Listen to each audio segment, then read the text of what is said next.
In today's video, I'm going to teach you how to delete all presentation notes at once in PowerPoint. If you're preparing to share a deck with clients, post it online, or simply want a clean copy, the fastest, most reliable way is to use PowerPoint's built-in document inspector. It sweeps through the file and strips out notes in one pass, saving you from hunting slide by slide. Start by opening Microsoft PowerPoint and loading the presentation you want to clean up. Before we make changes, create a safety net. Go to File, choose Save As, and save a duplicate of your presentation. Give it a clear name so you can tell it apart later. This matters because the change we're about to make is permanent. Once notes are removed by the inspector, you can't undo that specific action later.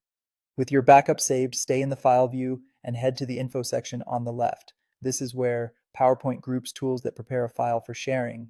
Next, look for the Check for Issues button and select Inspect Document.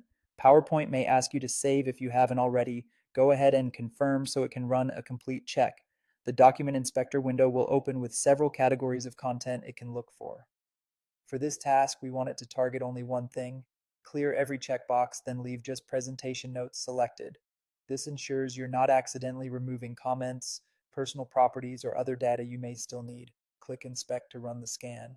PowerPoint will quickly analyze the entire deck and show results by category. In the results, locate presentation notes and choose Remove All. Instantly, every note across every slide is stripped out. There's no partial removal here, so make sure the backup exists in case you need the notes later. When you're done, click Close to exit the inspector. Your presentation is now free of all notes and ready to share without speaker cues or private remarks showing up. Here's a quick recap to lock it in. Open your file, then go to File, Info, choose Check for Issues, Inspect Document. In the inspector, select only presentation notes, click Inspect, and then remove all. That's the whole cleanup done in seconds. If you found this tutorial helpful, don't forget to like this video and subscribe for more PowerPoint tips and tutorials. Thanks for watching, and I'll see you in the next one.